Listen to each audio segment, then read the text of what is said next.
நல்ல ஆண்டவரே, நீர் கொடுத்த ஜீவனுள்ள வார்த்தைக்காக உமக்கு நன்றி.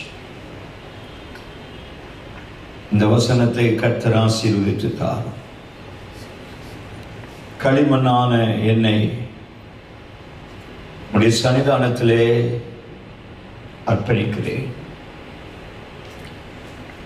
என்னை நீர் மறைத்துக் கொள்ளும். உம்மை நீர் வெளிப்படுத்தும்.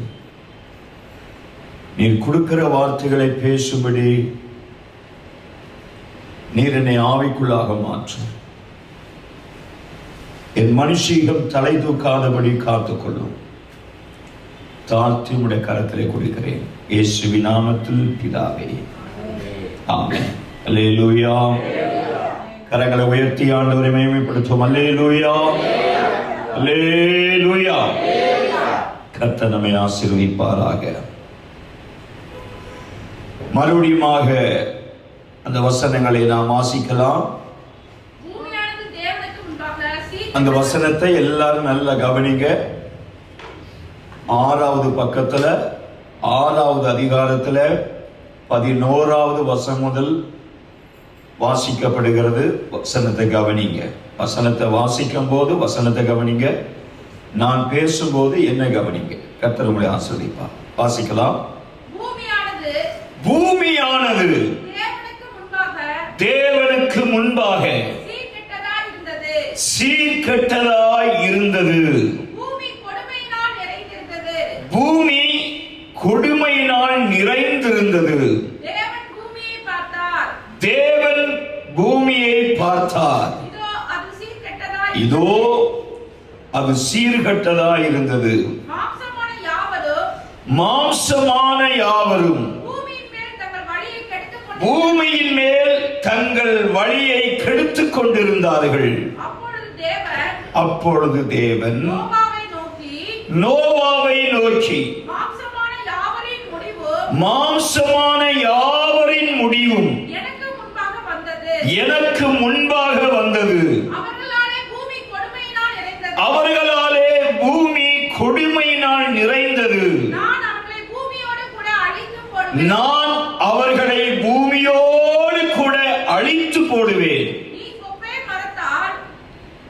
அந்த நோவாவை பார்த்து ஆண்டவர் சொல்லுகிறார், நீ கொப்பேர் மரத்தால் உனக்கு ஒரு பேழையை உண்டாக்கு.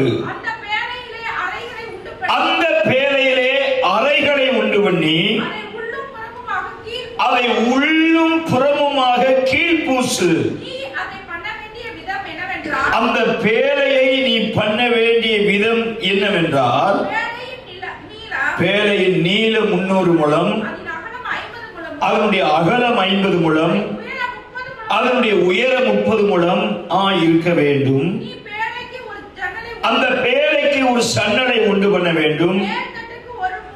மேல்தட்டுக்கு 1 முழ தாழ்த்தியிலே அதை செய்து முடித்து பேழையின் கதவை அதன் பக்கத்தில் வைத்து கீழ் அறைகளையும் 2ஆம் தட்டின் அறைகளையும் 3ஆம் தட்டின் அறைகளையும் பண்ண வேண்டும். அல்லேலூயா. கர்த்தருக்கு ஸ்தோத்திரம். இங்கே பூமி சீர்கெட்டு போயிருந்தது.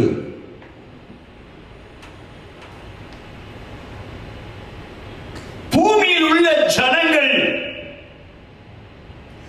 தேவனுக்கு அருவருப்பானவர்களாய் நடந்து கொண்டார்கள்.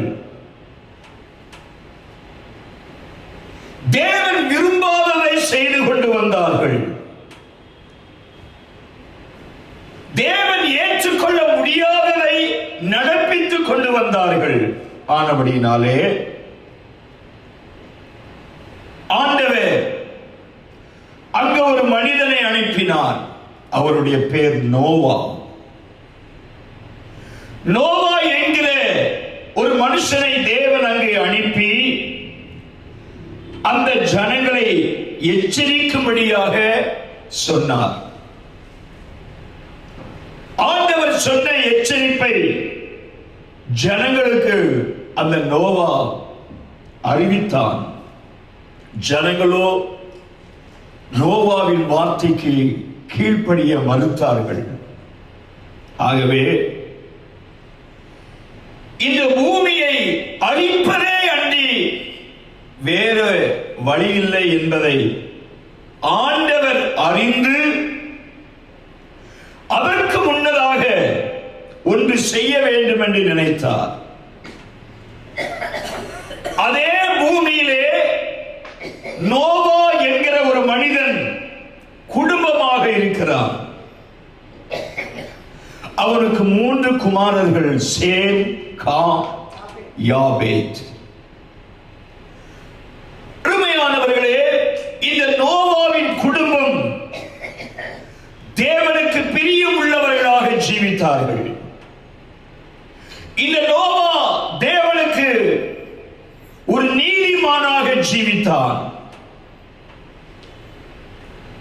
நோவாவினுடைய வழி கர்த்தருக்கு பிரியம் உள்ளதாக இருந்தது.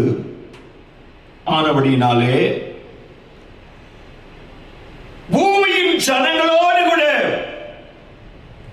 இந்த நோவாவின் குடும்பத்தை அழிக்க கூடாது என்பதை நினைத்து அந்த நோவாவை பார்த்து ஆண்டவர் சொன்னார், நீ கொப்பேர் மரத்தால் ஒரு பேழையை உண்டாக்கு என்று சொன்னார்.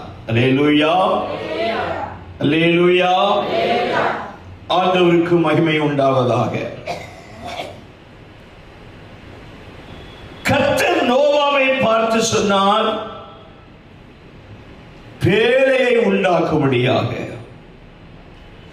அவர் பேழையை உண்டாக்க சொல்லுவதற்கு காரணம்,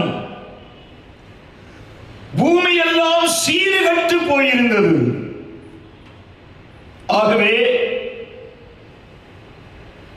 அந்த பூமியை நான் அழிக்கப் போகிறேன்,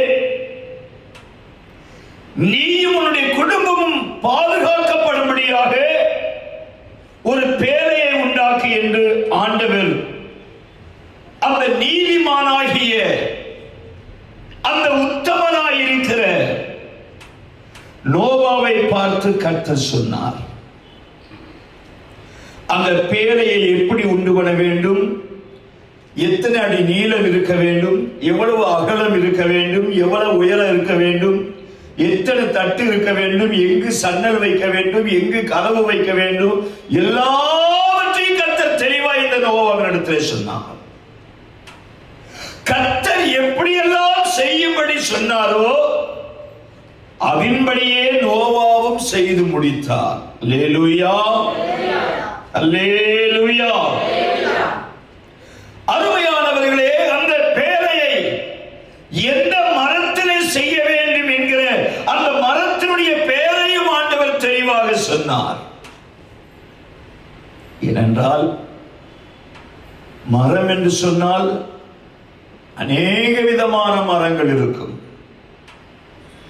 எல்லா மரத்தினாலேயும் ஒன்றை செய்ய முடியாது. பேழையை செய்ய வேண்டும் என்றால் அதற்கென்று ஒரு குறிப்பிட்ட மரம் இருக்கும். ஆகவே கொப்பேர் என்கிற அந்த பெயரை சொல்லி, கொப்பேர் என்னும் மரத்தினால் உனக்கு ஒரு பேழையை உண்டாக்கு என்று சொன்னார். ஆகவே இந்த நோவா தேவன் சொல்லுவதை சரியாக கேட்டு தேவன் சொல்லுகிறபடியே, தேவன் நோவாவுக்கு என்ன சொன்னாரோ அதன்படியே இந்த நோவா செய்ய ஆரம்பித்தான். அல்லேலூயா, அல்லேலூயா. கர்த்தருக்கு ஸ்தோத்திரம். அருமையானவர்களே, கொப்பேர் மரம் பேழையாக மாற்றப்பட்டது. பேழை என்று சொன்னால் அந்த பேழைக்குள்ளே நோவாவும் நோவாவின் குடும்பத்தாரும், நோவாவின் மனைவி, அவனுக்கு 3 பிள்ளைகள், அந்த பிள்ளைகளுடைய மனைவி, 3 மகன் 3 மருமகள், நோவா, நோவாவின் மனைவி. அப்ப எத்தனை பேர்? 8 பேர். நோவாவின் குடும்பத்திலே 8 பேர். அந்த 8 பேரும் இந்த பேழையை செய்து பேழைக்குள்ளே போகும்படி கர்த்தர் சொன்னார். அந்த பேழைக்குள்ளே நோவாவின் குடும்பத்தார் 8 பேரும் போனார்கள். அவர்களோட பூமியில இருந்த எல்லா பிராணிகளிலும், பறவைகளிலும், ஜீவ சந்துக்களிலும், தேவனால் சிருஷ்டிக்கப்பட்ட எல்லாவற்றிலும் ஜோடி ஜோடாக அந்த பேழைக்குள்ளே போய் அந்த பேழையிலே பாதுகாக்கப்பட்டார்கள். எல்லா மிருகங்களும், காட்டு மிருகங்கள், நாட்டு மிருகங்கள், காட்டு பறவைகள், நாட்டு பறவைகள், ஊரும் பிராணிகள், எல்லா மிருகங்களும், எல்லா பறவைகளும், தேவனால் சிருஷ்டிக்கப்பட்ட எல்லாமே ஜோடாக இந்த பேழைக்குள்ளே சென்றது. ஆனால் மனுஷனுடைய சாயலாக சிருஷ்டிக்கப்பட்ட மனுஷன் மாத்திரம் அந்த நோவா சொன்ன எச்சரிப்பை கேட்பதற்கு மறுத்தான், அதை ஏற்றுக்கொள்ளவில்லை. அதே போலதான் இன்றைக்கும் தேவனுடைய வார்த்தையை, கர்த்தருடைய வசனத்தை, கர்த்தருடைய எச்சரிப்பை சொல்லும் போது அநேகர் மறுக்கிறார்கள்.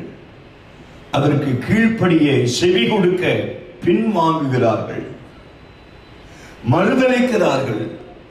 கர்த்தருக்கு ஸ்தோத்திரம். அதே போலதான் நோவாவின் காலங்களிலும் நோவா சொன்ன வார்த்தையை, எச்சரிப்பை கேட்க மறுதளித்து போன அல்லது பின்வாங்கி போன, நோவாவின் வார்த்தைக்கு கீழ்ப்படியாமல் போன எல்லா ஜனங்களும் அழிக்கப்பட்டார்கள். கர்த்தருக்கு ஸ்தோத்திரம். அதை, அந்த அதிகாரத்தை நீங்க வீட்டில் போய் முழுவதுமாக வாசித்து பாருங்கள், உங்களுக்கு நன்றாக விளக்கும். ஆண்டவருக்கு மகிமை உண்டாவதாக. அருமையானவர்களே, அந்த பேழைக்குள்ளே பிரவேசித்த அந்த 8 பேரும், பேழைக்குள்ளே பிரவேசித்த அந்த மிருகங்கள், பறவைகள், ஊரு பிராணிகள் எல்லாம் பாதுகாக்கப்பட்டது.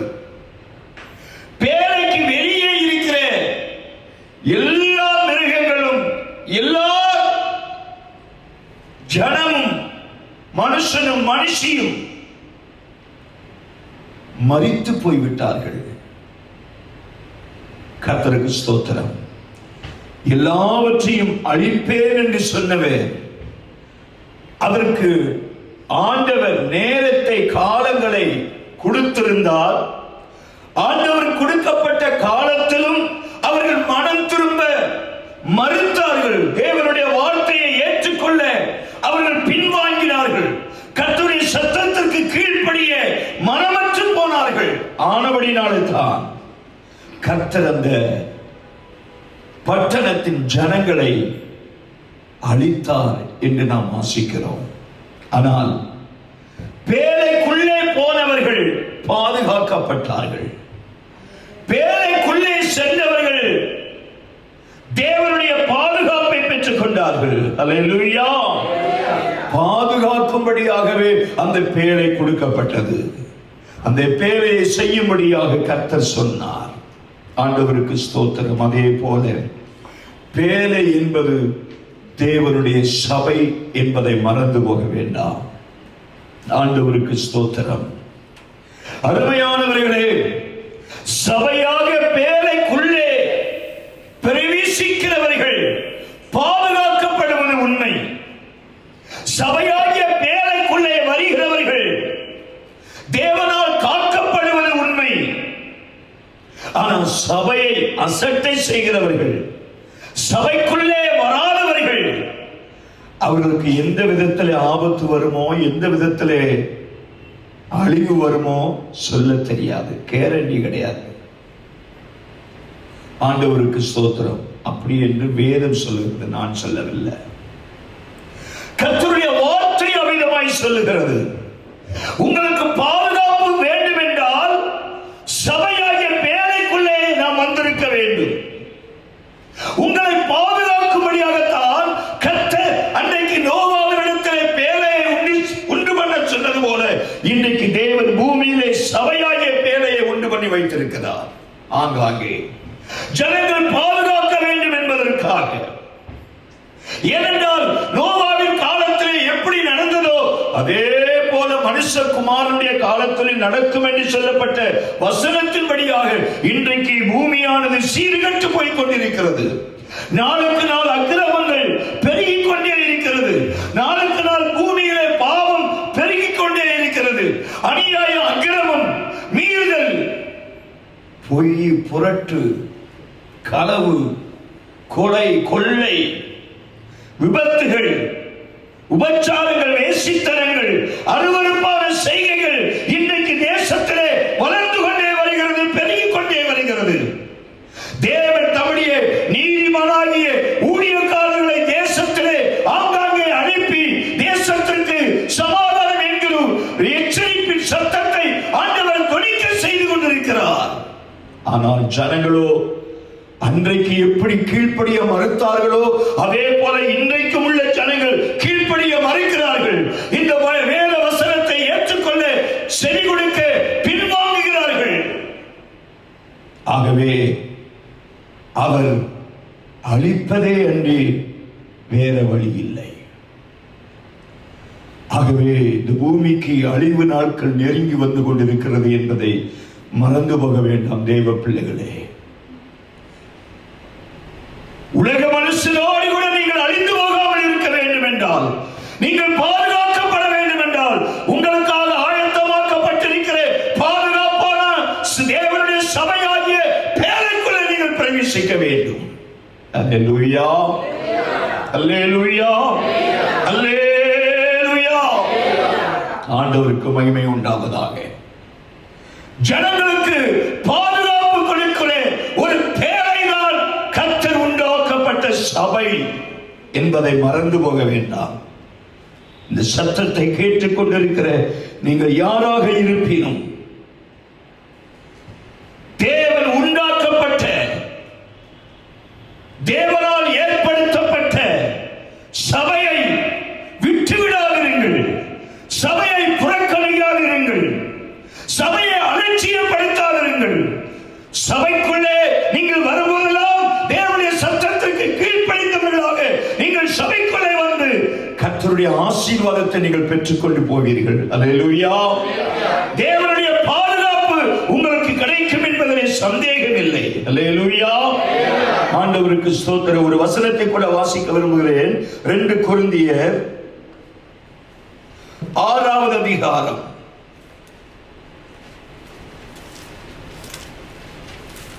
2 கொரிந்தியர் 6வது அதிகாரம் 17-18வது வசனத்தை நாம் வாசிக்கலாம். 250வது பக்கம் புதிய ஏற்பாட்டிலே 2 கொரிந்தியர் 6:17-18. நீங்கள் அவர்கள் நடுவில் இருந்து புறப்பட்டு பிரிந்து போய் அசுத்தமானதை தொடாதிருங்கள் என்று கர்த்தர் சொல்லுகிறார்.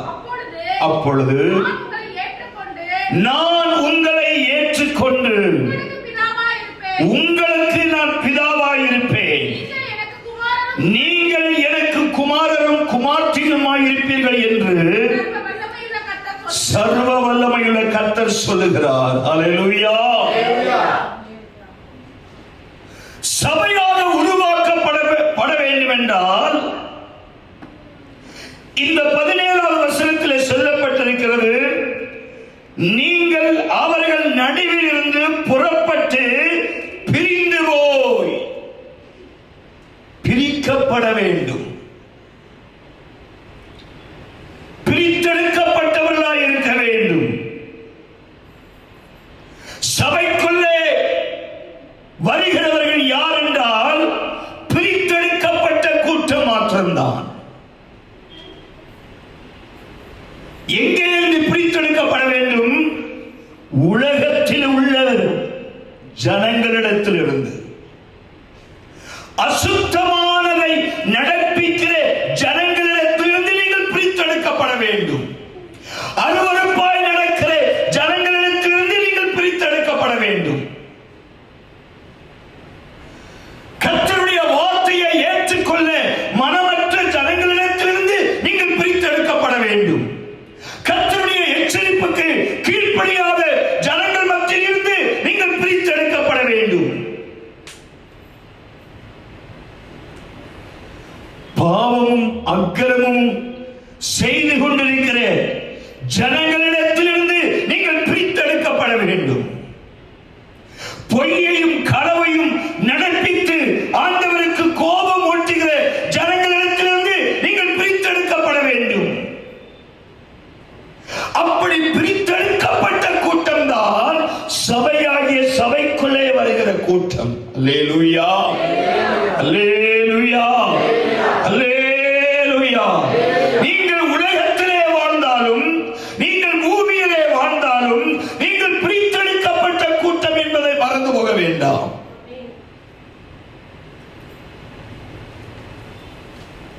அவர்களும் மனுஷன்தான், நீங்களும் மனுஷன்தான். சோத்திரம். அருமையானவர்களே, அவர்களை சிருஷ்டித்தவர் தான் உங்களையும் சிருஷ்டித்தார். அவர்களை உருவாக்கினவர் தான் உங்களையும் உருவாக்கினார். சோத்திரம். ஆண்டவருக்கு மகிமை உண்டாவதாக.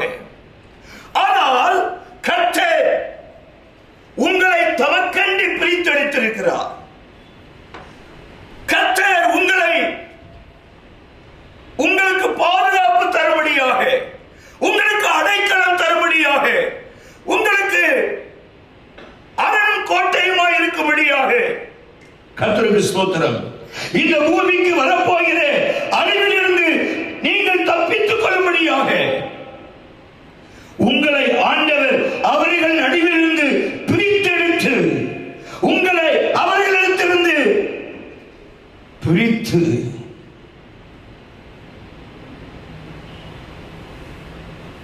தமக்கென்று தெரிந்து கொண்டு உங்களை சபையாகிய பேரைக்குள்ளே ஆண்டவர் உங்களை கொண்டு வந்து வைக்கிறார். அல்லேலூயா, அல்லேலூயா, அல்லேலூயா. பிரித்தெடுக்கப்படுதல் என்பது ஒரு சிலருக்கு கொஞ்சம் கஷ்டமா இருக்கும். கர்த்தருக்கு ஸ்தோத்திரம். பிரித்தெடுக்கப்படுவது கொஞ்சம் கஷ்டம்தான். அன்றைக்கு ஆபிரகாமை கர்த்தர் சொன்னார், உன் ஜனத்தையும் உன் தேசத்தையும் உன் இனத்தையும் விட்டு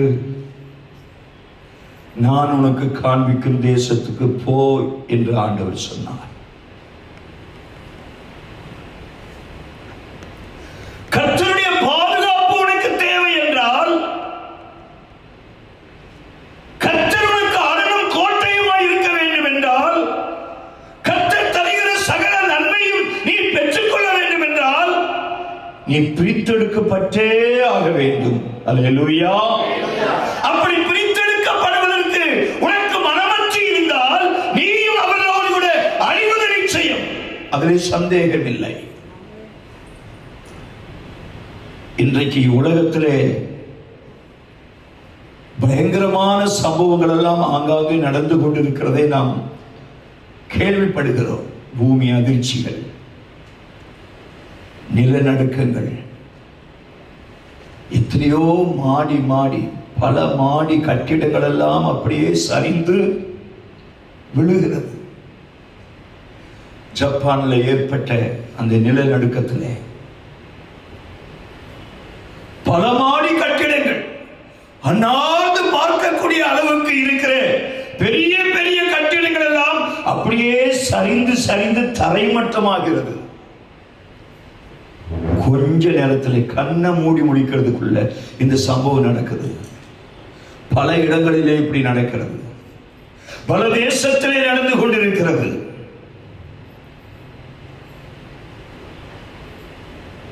அவிரத்தக்கதான பல கொள்ளைகள் நடக்கிறது. கொள்ளை நோய்கள் வந்து ஜனங்களை வாரிக்கொண்டு போகிறது. மலைகள் வெள்ளங்கள் வந்து ஜனங்களை அடித்துக் கொண்டு போகிறது. இப்படி பலவிதமான அழிவு தேசத்தில் வந்து கொண்டிருப்பதனுடைய காரணம் என்ன?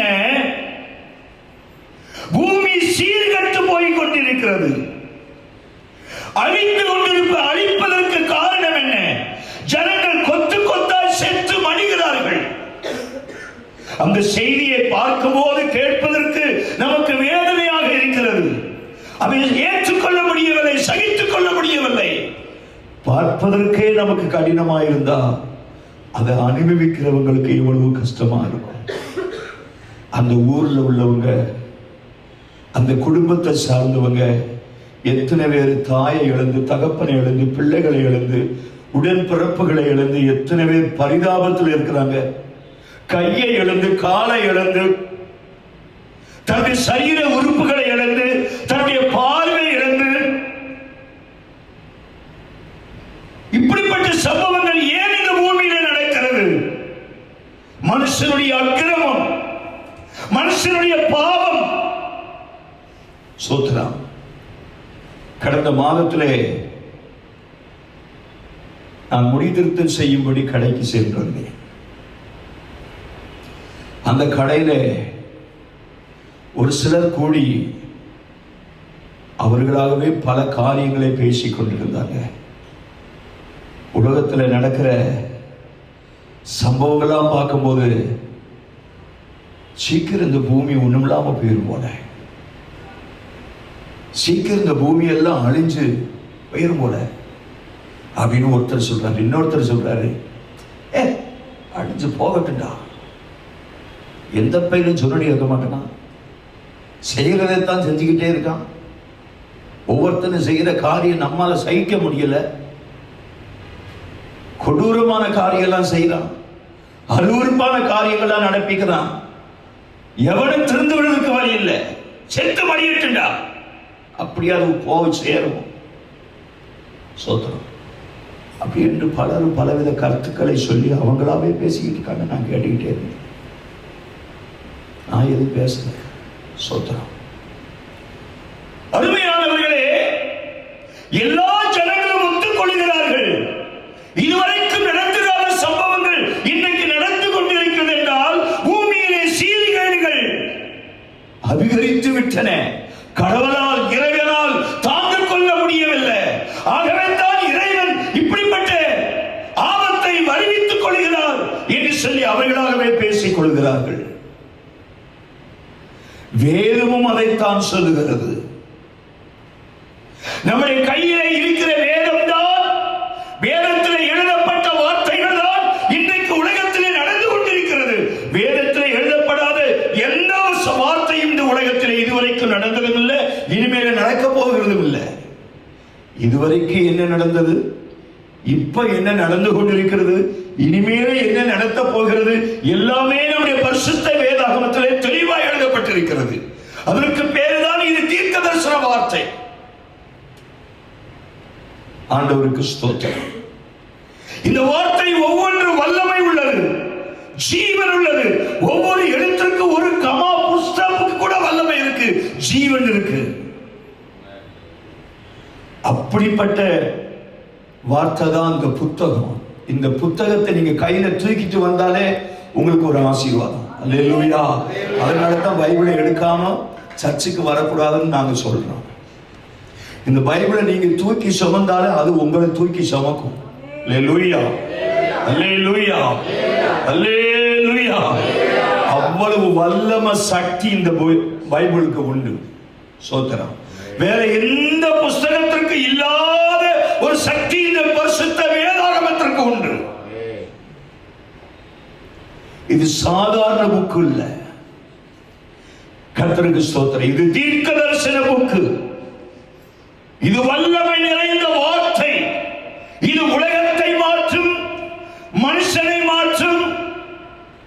கர்த்தருக்கு ஸ்தோத்திரம். ஆகவே கர்த்தருடைய வார்த்தைக்கு ஒரு மனிதன் கீழ்ப்படியும் போது அவன் பாதுகாக்கப்படுகிறான். நேரம் அதிகமாய் ஓடுகிறது. நான் வேகமாக கடந்து போக விரும்புகிறேன். எடுத்த செய்தியை சீக்கிரமாக சொல்லி குறித்த நேரத்தில் முடிக்க விரும்புகிறேன். அல்லேலூயா, அல்லேலூயா. ஆகவே நோவா பேழை உண்டாக்க வேண்டும் என்று கொப்பேர் மரத்தை தெரிந்து கொண்டு அந்த கொப்பேர் மரத்தை அவன் வெட்டி அதை சபையாக உருவாக்க வேண்டும் என்று அதை கொண்டு வந்தான். இரண்டாவதாக ஒரு வசனத்தை வாசிக்கலாம். விவரமாக பேசுவதற்கு நேரம் அதிகமாகவே ஓடிக்கொண்டிருக்கிறதாகவே நான் துரிதமாய் கடந்து போகிறேன். எசேக்கியேல் தீர்க்கதரிசன புஸ்தகம் 36வது அதிகாரம். எசேக்கியேல் 1008வது பக்கம் பழைய ஏற்பாட்டில். எசேக்கியேல் 36வது அதிகாரம் 25, 26வது வசனத்தை வாசிக்கலாம். அப்பொழுது நான் உங்கள் மேல் சுத்தமான ஜலம் தெளிப்பேன். நான் உங்களுடைய எல்லா அசுத்தங்களையும் உங்களுடைய எல்லா நரகலான விக்கிரகங்களையும் நீக்கி உங்களை சுத்தமாக்குவேன். நீங்கள் சுத்தமாவீர்கள். உங்களுக்கு நவமான இருதயத்தை கொடுத்து உங்கள் உள்ளத்திலே புதிதான ஆவியை கட்டளையிட்டு கல்லான இருதயத்தை உங்கள் மாம்சத்திலிருந்து எடுத்து போட்டு சதையான இருதயத்தை உங்களுக்கு கொடுப்பேன். அல்லேலூயா, அல்லேலூயா. அந்த கொப்பேன் மரத்தை கொண்டு வந்து அந்த மரத்தினுடைய மேலே இருக்கிற தொழிய, அந்த மரத்தினுடைய பட்டைய முதலாவது உரிக்க வேண்டும். கர்த்தருக்கு ஸ்தோத்திரம். அருமையானவர்களே, இது உன்னுடைய மனுஷீக சுபாவங்கள், உன்னுடைய மாம்சீக சுபாவங்கள், உன்னுடைய ஜென்ம சுபாவங்கள் மாற்றப்படுவதற்கு அடையாளமாக இருக்கிறது அந்த தோள்பட்டையை உரிக்கிற அனுபவம். பேழையை உண்டு பண்ண வேண்டும் என்றால் அது வெட்டப்பட்டு, அது பிரித்தெடுக்கப்பட்டு, அந்த மேல்பட்டை உரிக்கப்பட வேண்டும். மேல்பட்டை உரிக்கப்பட்டதற்கு பின்பாகத்தான் அந்த மரத்திலே ஏதோ ஒன்றை செய்ய முடியும். ஸ்தோத்திரம். அதுதான் அந்த மேல்பட்டை என்பது காட்டிலே, அதாவது உலகத்திலே நீ ஜீவித்துக் கொண்டிருக்கும் போது, இயேசுவை அறியாதவராக, இயேசு யார் என்று புரியாதவராக நீ வாழ்ந்து கொண்டிருக்கும் போது வளர்ந்து வந்த சுபாவம், உன்னிலே ஒட்டி கொண்ட சுபாவங்கள், கிரியைகள், சில மாம்சீக குணங்கள், இவைகள் எல்லாம் இப்பொழுது பிரித்தெடுக்கப்பட்டு வந்ததற்கு அப்புறம் பேரையாக உருவாக்கும்படி கொண்டு வரப்பட்ட அந்த மரத்திற்கு அந்த தோல் பட்டையோடு இருக்கும் என்றால் அந்த மரத்தை வைத்து எதுவுமே செய்ய முடியாது. ஆகவே அந்த மரத்தை அறுத்து கொண்டு வந்து தோல் பட்டையை உரிக்க வேண்டும். கர்த்தருக்கு ஸ்தோத்திரம். உன்னுடைய ஜென்ம குணம், உன்னுடைய மாம்சீக சுபாவங்கள், இயேசுவை ஏற்றுக்கொள்வதற்கு முன்னாடி இருந்த சுபாவம் எல்லாம் இப்பொழுது கொஞ்சம் மாறி இருக்கணும். கொஞ்சம் உனக்குள்ள சில மாற்றங்கள் உண்டாயிருக்கணும். கர்த்தருக்கு ஸ்தோத்திரம். உலகத்துக்குள்ளே இருக்கும் போது இருந்த நடத்தை இப்போ இருக்கக்கூடாது. உலகத்தில் இருக்கும் போது பேசின பேச்சு இப்ப பேசக்கூடாது. உலகத்துக்குள்ள இருக்கும் போது பார்த்த பார்வை இப்ப இருக்கக்கூடாது. உலகத்தோடு இருக்கும் போது நடந்த நடத்தை இப்ப இருக்கக்கூடாது. எல்லாமே மாறி இருக்க வேண்டும். அதுதான் அந்த தோள்பட்டையை உரித்து எடுக்கிற அனுபவத்தை காண்பிக்கிறது.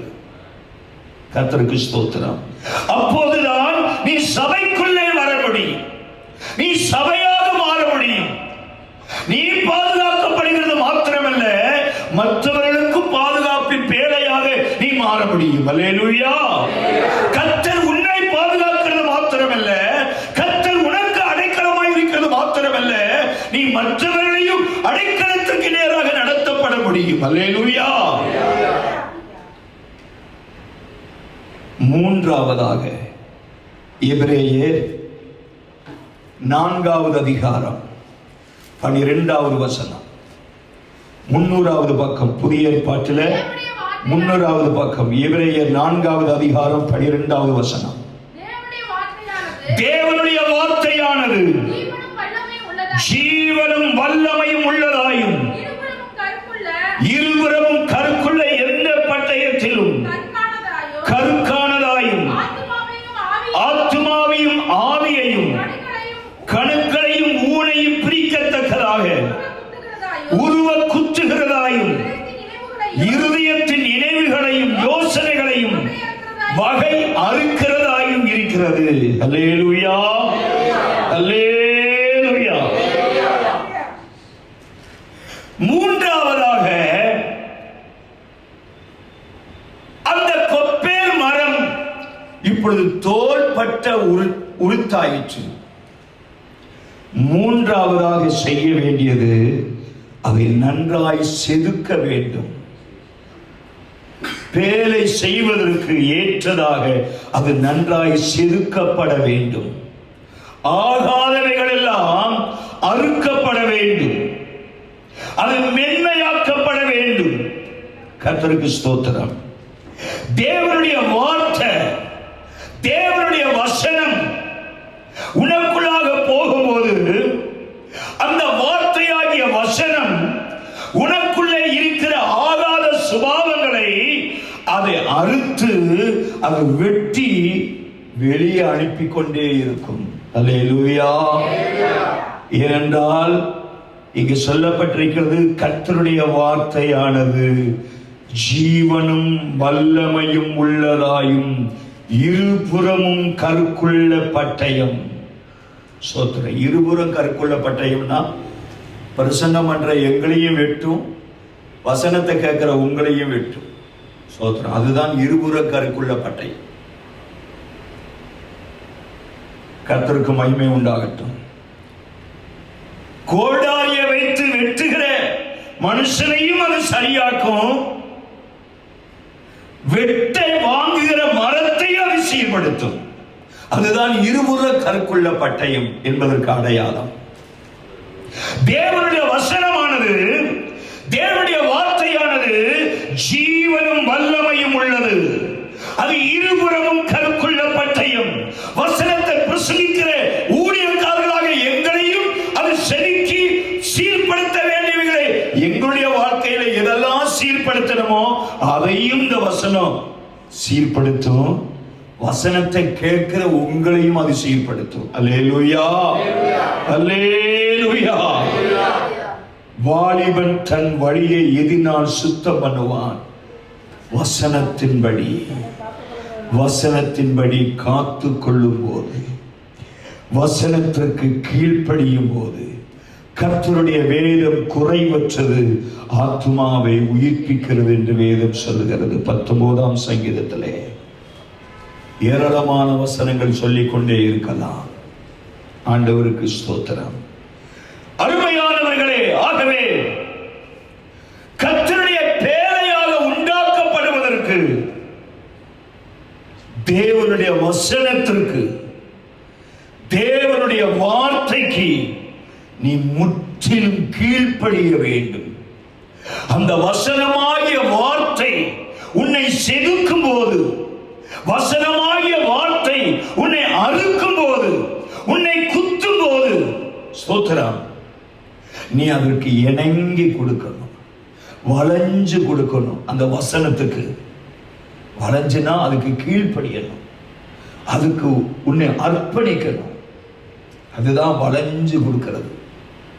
ஸ்தோத்திரம். ஆண்டவரே, நீ என்னனாலே என்னை உருவாக்கும், நான் உமக்கு அர்ப்பணிக்கிறேன், உமக்கு நான் கீழ்ப்படுகிறேன் அப்படின்னு அவருடைய வார்த்தையை கேட்கும் போது, உங்களுடைய வார்த்தையின்படி நான் என்னை ஒப்பு கொடுக்கிறேன் அப்படின்னு அந்த ஒப்பு கொடுப்பது தான் வளைந்து கொடுக்கிற அனுபவம்.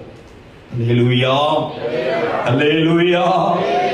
தேவனுடைய வார்த்தை உனக்கு நேராய் கடந்து வரும்போது, தேவனுடைய வசனத்தை நீ வாசிக்கும் போது, அல்லது வார்த்தையை நீ கேட்கும் போது, பிரசங்கத்தை கேட்கும் போது, அந்த வார்த்தை நீ வெட்டப்படுவதற்கு உன்னை நீ அர்ப்பணிக்க வேண்டும். அர்ப்பணிக்கும் போது அந்த வார்த்தை உன்னிடத்தில் எதெல்லாம் கர்த்தருக்கு பிரியமில்லாதது இருக்கோ பிரியமில்லாத சுபாவங்கள், பிரியமில்லாத குணங்கள், பிரியமில்லாதது கண்ணுல ஒட்டி இருந்துச்சுன்னா கண்ணுல அது செதுக்கி எடுக்கும். காதுல ஒட்டி இருந்துச்சுன்னா காதை செதுக்கி எடுக்கும். நாக்களை தேவையில்லாம வார்த்தையை பேசி பேசி நாவு பாலா கெட்டு போச்சுன்னா வார்த்தையை வசனம் செதுக்கி எடுக்கும், உருவாக்கும். ஆகாத வார்த்தையெல்லாம் பேசாதபடி அது செதுக்கி எடுக்கும். அதுபோல நம்முடைய கை ஆகாத காரியத்தெல்லாம் செய்து கொண்டே இருந்துச்சுன்னா கையில் உள்ள காரியங்கள் எல்லாம் அந்த வசனம் செதுக்கி எடுக்கும். எல்லாவற்றுக்கும் நம்முடைய சரீர அவயவங்களை ஒப்பு கொடுக்கணும். நம்முடைய கை, நம்முடைய கால்கள், நம்முடைய செவி, நம்முடைய நாவு, நம்முடைய கண்கள், நம்முடைய உதடு, எல்லாவற்றையும் ஒப்பு கொடுக்கணும் வசனத்துக்கு கீழ்ப்படிய. அப்படி ஒப்பு கொடுக்கும் போதுதான் இந்த வசனம் நம்மை செதுக்கி செதுக்கி செதுக்கி செதுக்க வேண்டியதை செதுக்கும், வெட்ட வேண்டியதை வெட்டும். ஸ்தோத்திரம். எப்படியெல்லாம் சுத்திகரிக்கணுமோ சீர்படுத்தணுமோ இந்த வசனம் அதை செய்யும். அல்லேலூயா, அல்லேலூயா, அல்லேலூயா. கர்த்தருக்கு ஸ்தோத்திரம். அதற்கு பிறகுதான் கர்த்தருக்கு ஸ்தோத்திரம், இந்த பேழையாக அந்த கொப்பேர் மரத்தை கொண்டு அந்த நோவா செய்ய ஆரம்பித்தான். அல்லேலூயா. கர்த்தருடைய நாமத்துக்கு மகிமை உண்டாவதாக. எனக்கு அருமையான கர்த்தருடைய பிள்ளைகளே, இந்த கடைசி நாட்களிலே நம்மை கர்த்தருடைய சன்னிதானத்திலே நம்மை சற்று ஆராய்ந்து பார்க்க வேண்டியது அவசியமாக இருக்கிறது. கர்த்தருக்கு ஸ்தோத்திரம். ஆண்டவர் நம்மை ஒரு பேழையாக உருவாக்கும்படியாக, ஸ்தோத்திரம். அருமையானவர்களே, நாம் பேழையாக மாற்றப்படுவது மாத்திரமல்ல, அநேகருக்கு நாம் பேழையாக்கப்படுவதற்காகவும் நம்மை உருவாக்குகிறார். அல்லேலூயா, அல்லேலூயா. முதலாவது நாம் உருவாக்கப்படுகிறோம், இரண்டாவது மற்றவர்களுக்கு நம்மை உருவாக்கப்படுத்துகிறார். அல்லேலூயா. மற்றவர்களை உருவாக்கும்படி நம்மை கர்த்தர் பயன்படுத்துகிறார். கர்த்தருக்கு ஸ்தோத்திரம். அருமையான தேவனுடைய பிள்ளைகளே, நேரம் முடிய போகிறது. ஆகினால கர்த்தருக்கு ஸ்தோத்திரம். நான் ஒரு சில வார்த்தைகளை சொல்லி என்னுடைய வார்த்தைகளை நான் முடிக்க விரும்புகிறேன். ஆண்டவருடைய பரிசுத்த நாமத்திற்கு மகிமை உண்டாவதாக. இந்த கருமையான கர்த்தருடைய பிள்ளைகளே, ஆகவே இந்த கடைசி நாட்களிலே நீங்களும் நானும் கர்த்தருக்கு ஸ்தோத்திரம் தேவனுடைய சித்தம் செய்யும்படியாக, தேவனுடைய திட்டம் நிறைவேற்றும்படியாக நம்மை முழுவதும் அவருடைய கையிலே அர்ப்பணிக்க வேண்டும். அல்லேலூயா, அல்லேலூயா. கர்த்தருடைய பரிசுத்த நாமத்துக்கு ஸ்தோத்திரம் உண்டாவதாக. அப்படி அர்ப்பணிக்கும் போது மாத்திரம்தான் கர்த்தர் தமக்கு ஏற்றபடியாக உங்களையும் என்னையும் கர்த்தர் உருவாக்க முடியும். அல்லேலூயா. ஆண்டவருடைய பரிசுத்த நாமத்திற்கு மகிமை உண்டாவதாக.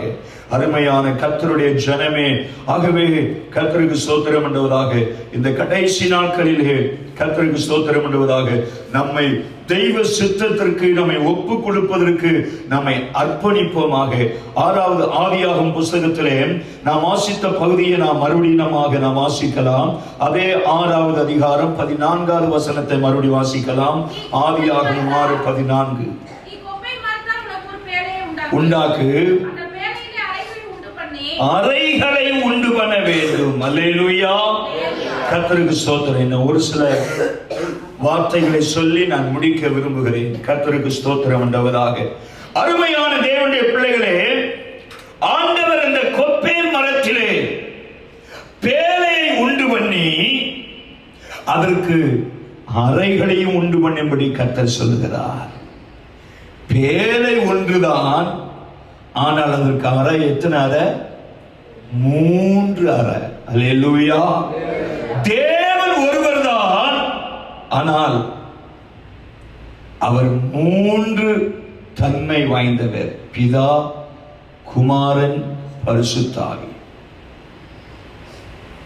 மனுஷன் ஒருவன் தான், ஆனால் அந்த மனுஷன் ஆவி, ஆத்மா, சரீரம் 3 உடையதுதான் ஒரு மனுஷன். அல்லேலூயா. அதே போல தேவன் ஒருவர் தான், பிதா, குமாரன், பரிசுத்த ஆவி. இதுதான் 3 அறைகளுக்கு ஒப்பாக வேதம் நமக்கு சொல்லுகிறது. அல்லேலூயா. கர்த்தருடைய பரிசுத்த நாமத்துக்கு ஸ்தோத்திரம். அவர் திருத்துவ தேவனாக இருக்கிறார். ஆவியானவர் ஒருவரே. ஊழியங்களிலே வித்தியாசங்கள் உண்டு. கர்த்தருக்கு ஸ்தோத்திரம்.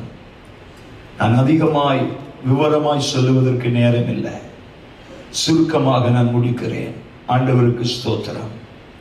ஆகவே பிதா, குமாரன், பரிசுத்த ஆவியாகிய தேவனுக்கு, அந்த திரியேக தேவனுக்கு நம்மை முற்றிலும் அர்ப்பணிக்க வேண்டியது அவசியம். கர்த்தருக்கு ஸ்தோத்திரம். பிதா, குமாரன், பரிசுத்த ஆவியாகிய தேவன் நம்மில் இருந்து கிரியை செய்வதற்கு, நம்மை அவருடைய கரத்தின் கிரியைகளாய் மாற்றப்படுவதற்கு, நம்மை ஆண்டவருடைய கரத்திலே சித்தத்திற்கு நம்மை ஒப்பு கொடுக்க வேண்டும். அல்லேலூயா, அல்லேலூயா, அல்லேலூயா. அடுத்தபடியாக அதே 14வது வசனத்திலே நாம் வாசிக்கிறோம். பேழைக்கு உள்ளேயும் வெளியேயும் கீழ் பூச வேண்டும். அல்லேலூயா. உள்ளும் புறமும் சுத்திகரிக்கப்பட்ட ஒரு ஜீவியம். கர்த்தருக்கு ஸ்தோத்திரம். நம்முடைய அந்தரங்க வாழ்க்கையும் நம்முடைய வெளியரங்கமான வாழ்க்கையும் கர்த்தருடைய பார்வையிலே சுத்திகரிக்கப்பட்டதாக இருக்க வேண்டும். பேச்சு ஒன்று செய்கிறது ஒன்றா இருக்கக்கூடாது. எல்லாம் ஒன்று போல இருக்கணும் கர்த்தருடைய பிள்ளைகளுக்கு. கர்த்தருக்கு ஸ்தோத்திரம். அதுதான் உள்ளும் புறமும் சுத்திகரிக்கப்பட்ட அனுபவம். கர்த்தருக்கு மகிமை உண்டாவதாக. நம்முடைய அந்தரங்க வாழ்க்கையும் கர்த்தருக்கு உண்மையாக இருக்க வேண்டும். வெளியரங்கமான ஜீவியமும் கர்த்தருக்கு உண்மையாக இருக்க வேண்டும். அல்லேலூயா. சிலர் சொல்லுவாங்க, நம்ம உள்ளத்தை தாங்க ஆண்டவர் பார்க்கிறாரு, வெளியில எப்படி இருந்தா என்ன. அப்படி வேதத்தில் அப்படி சொல்லவே இல்லை. நம்முடைய ஆவி, ஆத்மா, சரீரம் 3 குற்றமற்றதான் இருந்தா தான் சமாதானத்தின் தேவன் வரும்போது அவருடைய வருகையிலே சந்திக்க முடியும். அல்லேலூயா. நம்முடைய ஆவி, நம்முடைய ஆத்மா, நம்முடைய சரீரம், நம்முடைய உள்ளும் புறமும் சுத்திகரிக்கப்பட்டதா இருக்கப்பட வேண்டும்.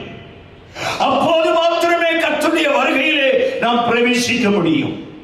அப்போது மாத்திரமே கர்த்தருடைய பேழையாக நாம் மாற முடியும். கர்த்தருடைய சித்தத்தை செய்கிறவர்களாக நாம் மாற முடியும். ஆண்டவருடைய நாமத்துக்கு ஸ்தோத்திரம் பண்ணுவதாக. அருமையான கர்த்தருடைய பிள்ளைகளை, ஒரே ஒரு வசனத்தை மாத்திரம் வாசித்து நான் ஜெபிக்கலாம் என்று விரும்புகிறேன். 45வது சங்கீதம், சங்கீதம் 45 13வது வசனத்தை மாத்திரம் வாசிக்கலாம். உள்ளவள். ஆமென். அல்லேலூயா. மறுபடியும் வாசிக்கலாம். ராஜகுமார்த்தி, உள்ளாக பூரண மகிமை உள்ளவள். அவள் உடை பொற்சரிகையாய் இருக்கிறது. ராஜகுமார்த்தி, உள் பூரண மகிமை உள்ளவள். கர்த்தருக்கு ஸ்தோத்திரம். கர்த்தர் விரும்புகிற மனவாட்டியான சபை அல்லது பேழையாக உருவாக்கப்படுகிற ஒரு மனுஷன் உள்ளும் புறமும் சுத்திகரிக்கப்பட்டவனாய், அவருக்கு தன்னை அர்ப்பணித்தவனாய் ஒப்பு கொடுத்திருக்க வேண்டும். அவர்கள்தான் பூரண மகிமையுள்ள பாத்திரமாக மாற்றப்பட முடியும். அல்லேலூயா. அவர்கள்தான் பேழையாக கர்த்தர் உருவாக்க முடியும், பாதுகாப்பு கொடுக்க முடியும். சோத்திரம். அருமையான கர்த்தருடைய பிள்ளைகளே, இந்த கடைசி நாட்களிலே நம்மை சற்று தேவ சமூகத்திலே ஆராய்ந்து பார்ப்போம். இப்படிப்பட்டதான அனுபவத்திற்கு நம்மை ஒப்பு கொடுக்கும்படி கர்த்தர் இந்த பகல் நேரத்தில் நம்மோடு இடைப்பட்டு கொண்டிருக்கிறார். அல்லேலூயா, அல்லேலூயா, அல்லேலூயா. நோவாவை பார்த்து கர்த்தர் சொன்னார், நீ கொப்பேர் மரத்தினால் ஒரு பேழையை உண்டாக்கு என்று சொன்னார். அருமையான கர்த்தருடைய ஜனமே, கர்த்தர் உங்களையும் என்னையும் ரட்சிப்பின் பேழையாக, சபை என்கிற பேழையாக நம்மை மாற்றும்படியாக தேவன் சித்தம் கொண்டிருக்கிறார். அதற்கு நீங்களும் நானும் நம்மை முழுவதும் அவருடைய கரத்திலே ஒப்பு கொடுக்க வேண்டியது அவசியம். அல்லேலூயா, அல்லேலூயா. கர்த்தருக்கு ஸ்தோத்திரம் பண்ணுவதாக. ஏனென்றால் கர்த்தருடைய வருகையின் நேரம் நெருங்கிக் கொண்டிருக்கிறது. இந்த உலகம் அழிவுக்கு நேராய் விரைந்து போய் கொண்டிருக்கிறது. இந்த உலகம் அழிவை சந்திக்கும்படி விரைவாய் போய் கொண்டிருக்கிறது. கர்த்தருக்கு ஸ்தோத்திரம் பண்ணுவதாக. அருமையானவர்களே, இந்த உலகம் அழிவதற்கு முன்பதாக சபை எடுத்துக் கொள்ளப்பட வேண்டிய நேரம் நெருங்கிவிட்டது. கர்த்தருக்கு ஸ்தோத்திரம். நீங்களும் நானும் பூரண மனவாட்டிகளாக, பூரண மகிமை உள்ளவர்களாக நாம் காணப்படுவதற்கு நம்மை அர்ப்பணிப்போம் என்றால் நிச்சயமாகவே இயேசு வரும்போது நாம் பூரண மகிமையின் சாயலை தரித்துக் கொண்டவர்களாக நிச்சயமாகவே அவரை நாம் சந்திக்க முடியும். கண்களை மூடுவோம். கர்த்தர் நம்மை ஆசீர்வதிப்பாராக.